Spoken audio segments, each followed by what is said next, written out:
talaga nire-renew yan. It's required. Malapit na tayo. Sobrang opisina, nilakad ko lang siya. Napagkabongga-bongga. Charge! And dito na tayo.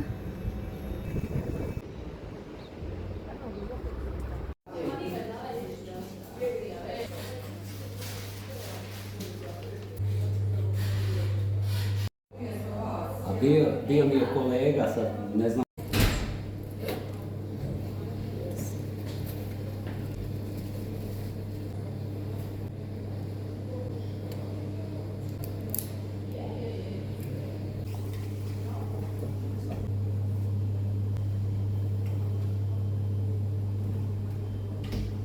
And we are done. So, ayun. So, after 5 days, pwede mo siyang balikan to claim. And, dadalhin mo lang to, of course. Yes, ganun na siya kadali, guys. So, just only circumcision tae nyo. Kailangan fresh yung tae nyo. Hindi bulok na. Ganon.